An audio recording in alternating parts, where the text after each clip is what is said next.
Hi everybody, this is Peggy from Arts Ribbon, and in this video we're going to be doing a little bit different things for you to show you that you can use your stamps and your ribbon for other than scrapbooking, card making. You can also use it in mixed media collage. So I got this stamp the other day from Stampendous, and we're going to be doing some things with Stampendous and May Arts, some of the other designers, so check those out too.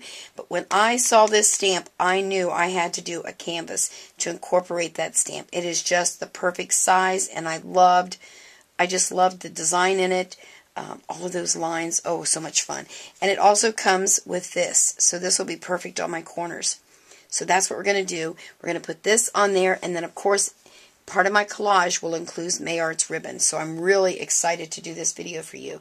The first thing I needed to do was to prepare a canvas with gesso. So I've done that a little bit. It's not dry yet, and I just covered it all over because what I want to do on this one is to put some oil and acrylic paints, some paper, some tissue paper, do some stamping, just all kinds of really cool stuff, and hopefully this canvas will turn out really cool with the final piece being that big tulip and May Art ribbon to accent it.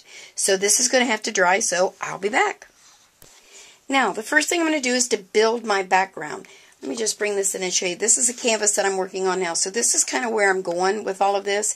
And this isn't finished. I still have some more things to do, but we build layer upon layer upon layer using all kinds of really cool stuff. So that's what we're working toward. And then we'll be putting our stamps and our ribbon on there.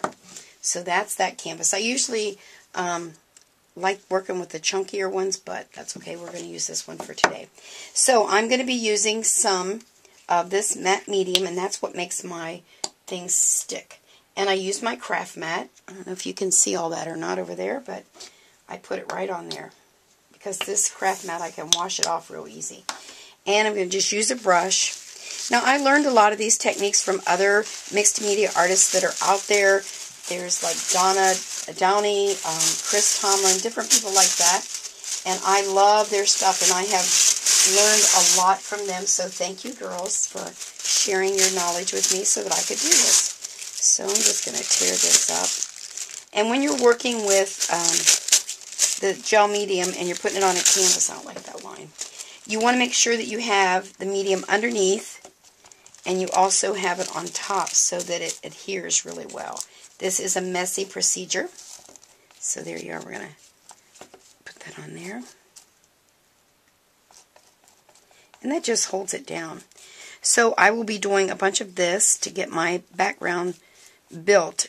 And sometimes you cover right over things and you don't really see them because you put so many layers, but the layers is the really cool part. I'm going to put this piece over here. The other thing I'm going to be using, you can also use tissue paper from wrapping. You know, like you go to the stores and get that some of it's really cool. So, and this will dry clear, my medium will dry clear so that some of those things you can see through there. But I like to make sure it sticks on there, especially when I'm going to be stamping on it and adding other layers. I don't want anything popping off. So the other thing I'm going to do is, I think I'll use this. I have a little dictionary that I bought at the, I don't know if this was from Salvation Army or the Goodwill or something. But I like to add these little pages around. You kind of get the idea what we're doing here, just adding all this stuff on there. And again, you're going to just put lots of gel medium on there to hold it on, just like that. So we'll do that. And then the next thing I'm going to do is, I've got some scrapbook paper. And there's a lot of paper out there that comes like in 6x6 or 8.5x8.5 squares already. And those work really good when you're working on canvas. I learned that from Chris.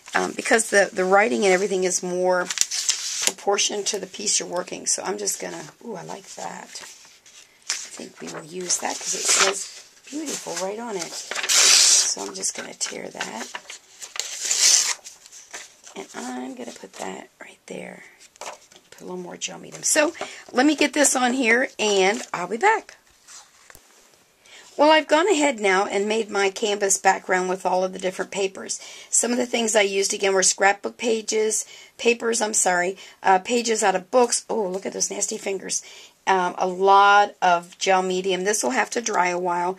And pages out of a book, a dictionary, tissue paper that you get like from Patterns, because this is great tissue paper that you can use. You can use gift wrap, you can use tissue paper, as I said.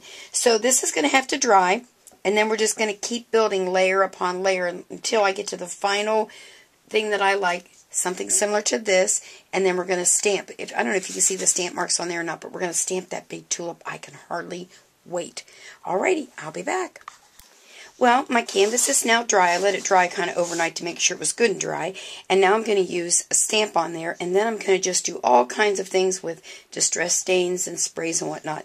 This is the stamp I'm going to use again. It's the Jumbo Tulip. Isn't that awesome? And this is the little acrylic plate that you can use. But when I do my canvases, I don't use that.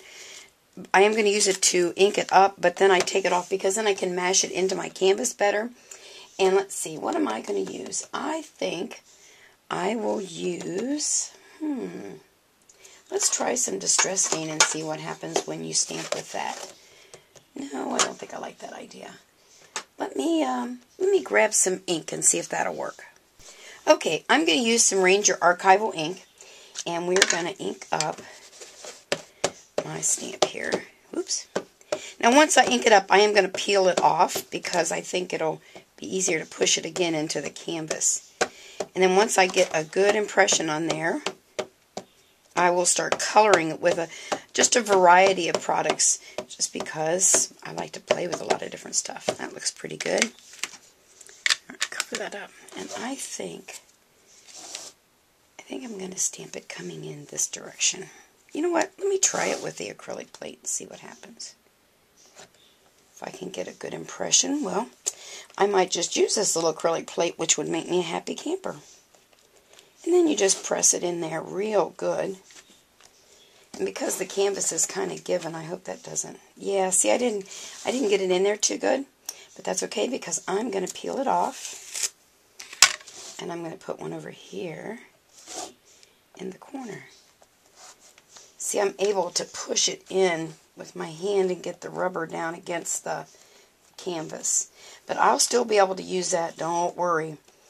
That's the neat thing. That's why I think, oh my gosh, yeah, that's so much better. We still have some ink on there. We do. Let's just put something right there.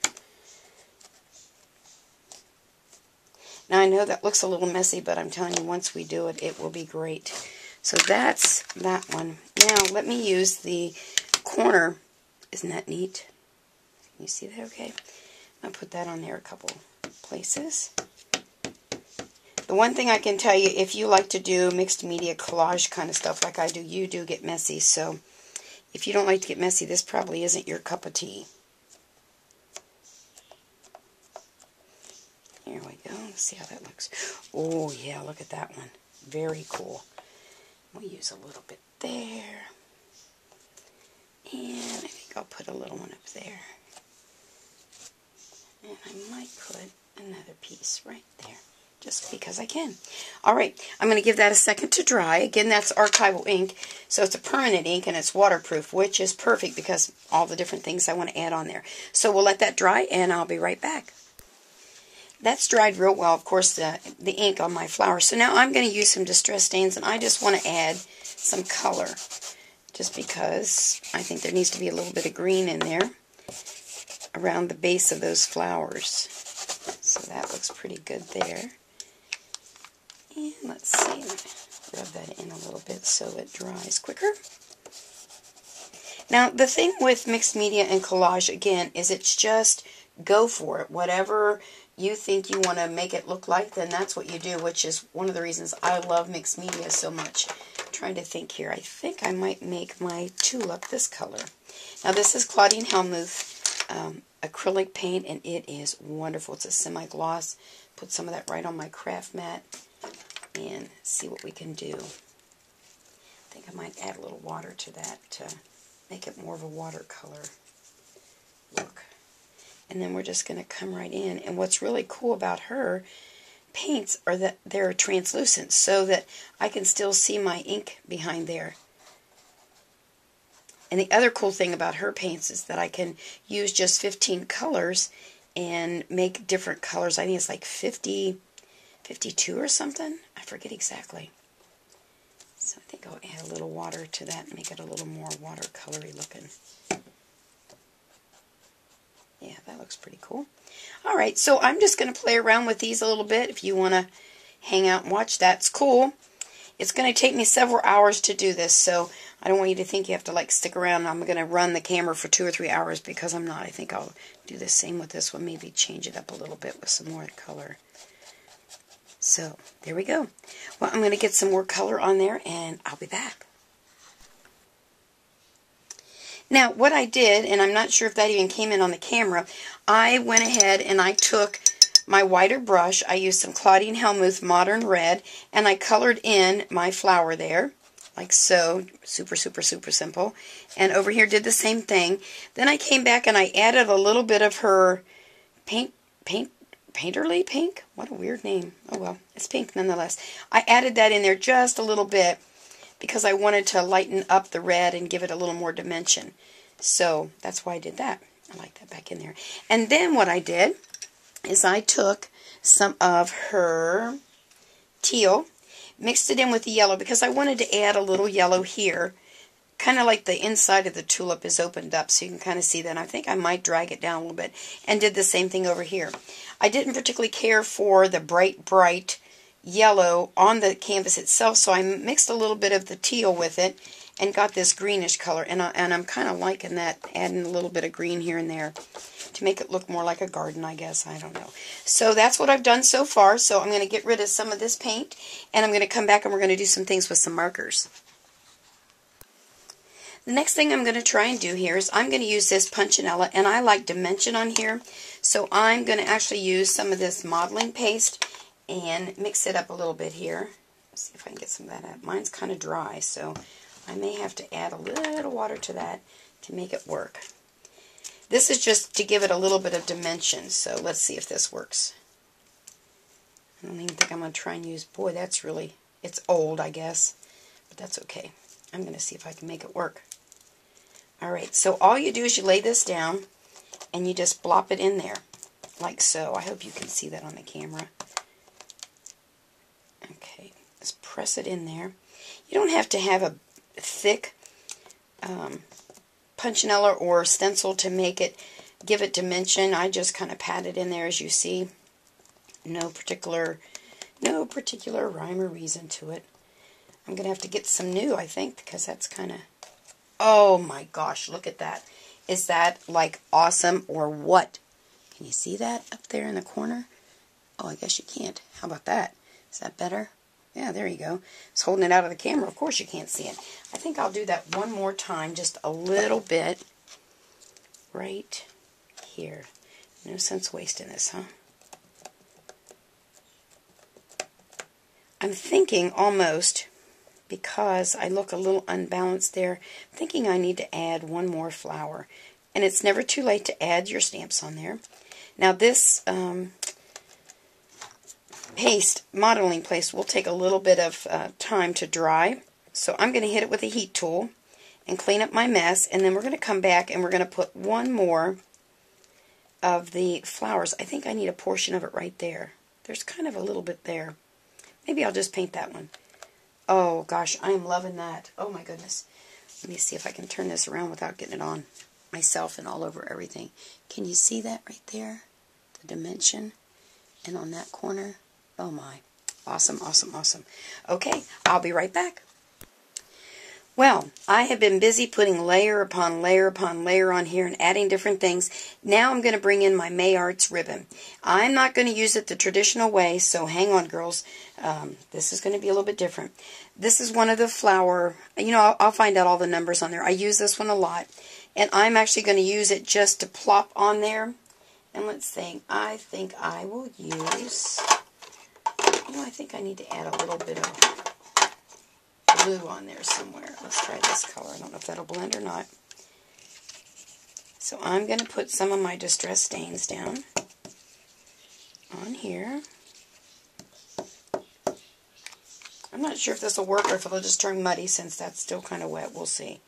I think it's just turning brown from the other colors in there, so I don't like that. So I will just do this. We'll put a little bit of that on there.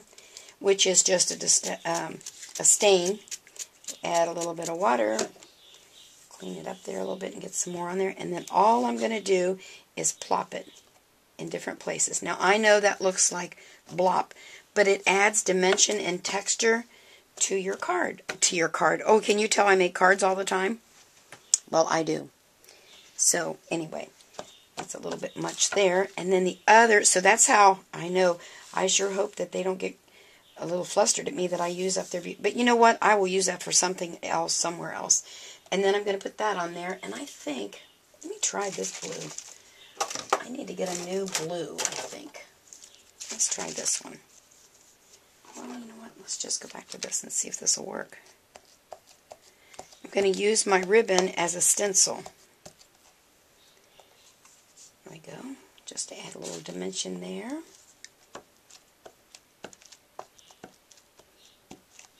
And there. That looks pretty good. Alright. Cool. So it's working out. So I need to dry that. Now, that's just about all I'll probably do. I may add some other stuff later. I don't know. I doubt it, but you never know. I don't like to waste any of my stuff, so I like to use this on here. What I'm going to do is when I'm finished, I'm going to take some black ribbon and attach it to the back, and that's how I will hang my mixed media collage here. I hope you've enjoyed the video. It's kind of been stop and go, but that's how mixed media work is. You have to do a layer, let it dry, do a layer, let it dry. And so this was just a way to show you how you can use your May Arts ribbon a totally different way, and that you can use your Stampendous Jumbo flowers. Look at those. Those are just awesome. I love them. In a lot of different ways. Now, I may do some doodling later, but you'll see the finished product. I'll take a picture and post it. I hope you've enjoyed it. You have a great day. Bye.